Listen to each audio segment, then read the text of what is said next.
Hello, Dragon Warriors. It's Tamara here, Chief Dragon Officer at the Dragon Academy, the place where we study movements in order to be well.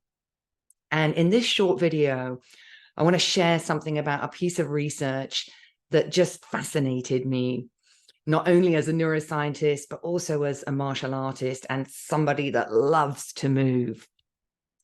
So this here is roughly the size of a human brain here. You can see we've got the two hemispheres, we've got the front, we've got the back, and I've got my pause sticker on there to just always remind me about that really important part of the brain's braking system. One of the things we need to use our brain's braking system for is the management of our mental movements. These are the thoughts, the images, the imagination, memories, planning. And while it's great to just let our brain roam all over the place wherever it wants to go, sometimes that's not so helpful. So, for example, if people are anxious or with a diagnosis of anxiety, often those mental movements are galloping off into various imagined futures, usually quite negative and catastrophic things that haven't yet happened. And in that moment, it can be really helpful to be able to say, hey, mind, no, I don't need you to do that. Shh. I want you to come back here and be in the present moment where I can actually accurately assess what's going on. Similarly, we might need to manage these mental movements by noticing if we get caught up in the past, perhaps overly engaged with memories. This is often a signature of low mood or depression, where the mind is just ruminating and going over and over again things that have happened in the past. And it's okay to remember, it's okay to reflect, but when that pattern is automatic and habitual and we don't have control over our mental movements, this can then create a loop that keeps us stuck in low mood and depression.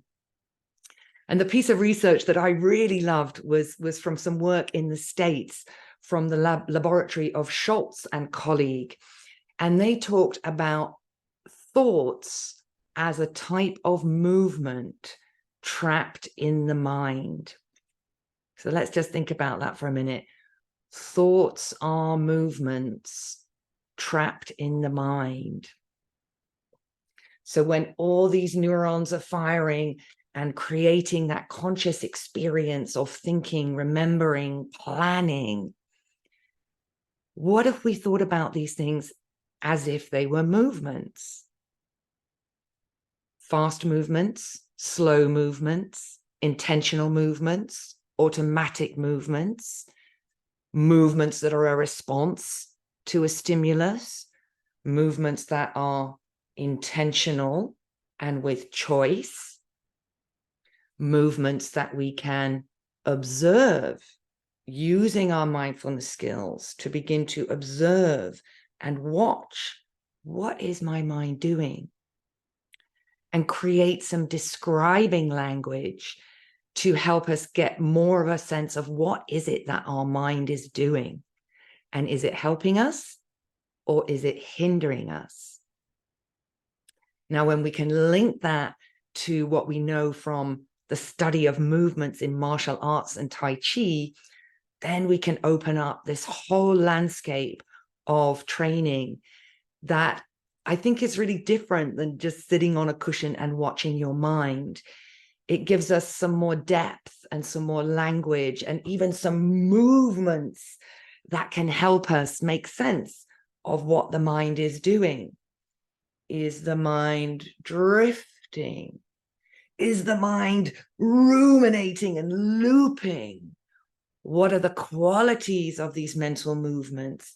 And can we use our hands, our body, drawings, paintings, coloring in to help us get to know and love our amazing wandering mind and make sure that we use it in the right way, in the way that's helpful to us and helps us to get stuff done? So this is my passion, studying movement and also the study of mental movements. And I have a course on passion.io app in the Dragon Academy, which is called Brainwise Mindfulness. And it draws on the neuroscience and the study of movement to help us get to know and love our beautiful, beautiful wandering minds. Mind wandering, it's not wrong, it's not bad, but did we choose? Did we choose? And is it helping? So I'll leave you with that.